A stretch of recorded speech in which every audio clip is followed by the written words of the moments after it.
The New Orleans Pelicans trade for the former All-Star guard Dejounte Murray from the Atlanta Hawks. I'm going to cover this deal on both ends, see who won and lost and what's going to happen in the future and how these guys are going to fit with each other. But before I get started, hit the like button down below, subscribe button, notification bell. If you like videos like this, I'm going to be making a whole lot more of this throughout the off season. Now, getting into the deal, the New Orleans Pelicans are getting Dejounte Murray from the Atlanta Hawks, and the Hawks are getting Dyson Daniels, Larry Nance Jr., a 2025 first round pick via the Lakers, and a 2027 first round pick, which is a least favorable of Bucks and Pels. So starting off with the New Orleans Pelicans side of the deal, they're getting an all-star point guard or a former all-star point guard who still had a great year last year, had a career high in points per game, averaging 22 points per game on decent efficiency. And Dejounte, I think, can shoot the ball a little bit better than most people think. I think he shot 36% from 3 last year on like 7 attempts, so he can definitely shoot it better than most people probably think. But of course, most of his damage is done in the mid-range and finishing at the rim.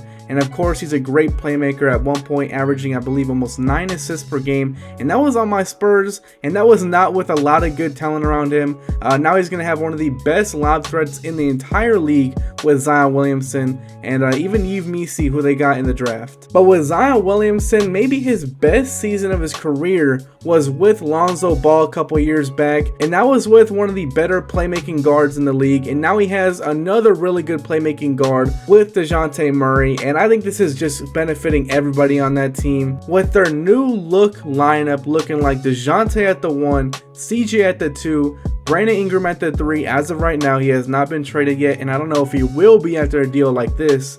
Zion at the 4, Yves Missi at the 5, who they just drafted, and they still got off the bench Trey Murphy, Jordan Hawkins, and Herb Jones, who they were able to keep in this deal. And getting into with Brandon Ingram is on the last year of his deal.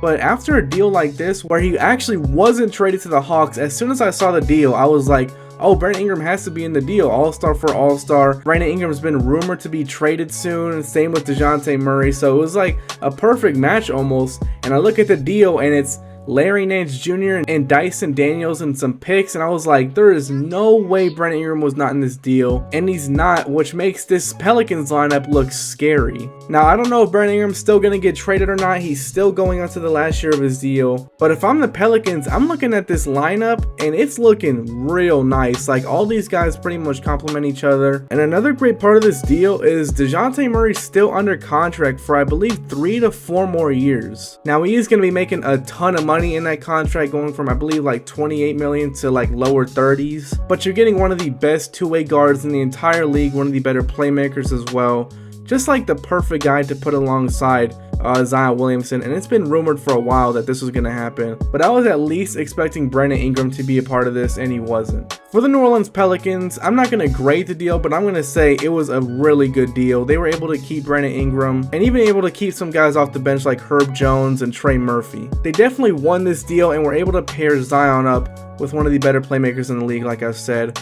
So yeah, that was just a great trade all around, and the Pelicans are going to be looking scary next year. Now, for the Atlanta Hawks, getting into what they did, this was definitely a very questionable package for Dejounte Murray. And from what I'm seeing from this deal, this does not at all show me that they're trying to compete still with Trae Young as the lead guy.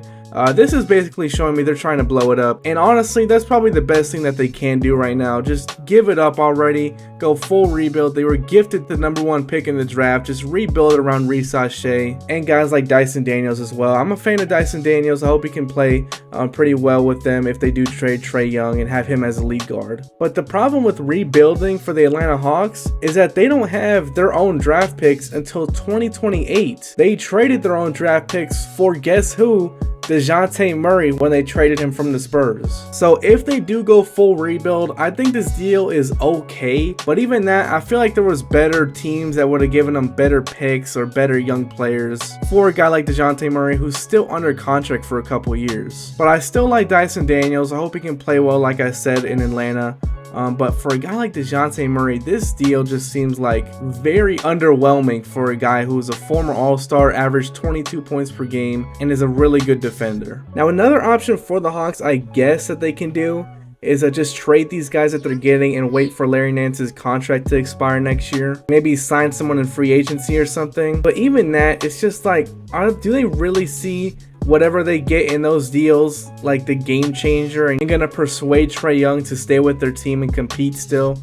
Like, I don't really think they're gonna get much out of what they have right now. So my best guess is they are hitting the full rebuild and they're on fire sale right now trying to trade all their guys. And I guarantee the Hawks are trying their hardest to get their own draft picks back. But if I'm the Spurs, I don't really want to, honestly. They're going to be bad no matter what, and why not use their draft capital, especially in the stacked 2025 draft class. So for the Hawks, they got basically an expiring contract, a decent young guard, and 2 draft picks that they might use or might trade.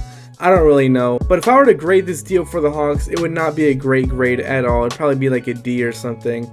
This was just not a great deal. Even if you want to rebuild, it's not even the greatest deal. And look out for Trae Young requesting a trade soon, because honestly, if they don't hit the full rebuild right here and they just don't trade Trae Young and they're going to try and still build around him, I don't see Trae Young wanting to stay there at all. Nothing about how the Hawks have ran their franchise tells me that they are actually good at what they do.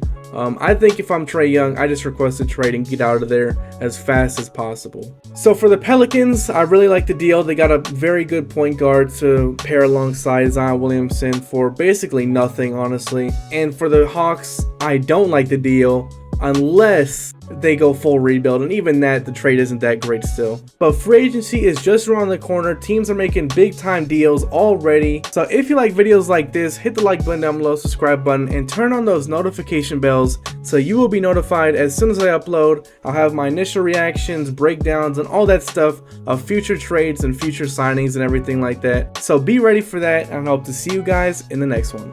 Peace out.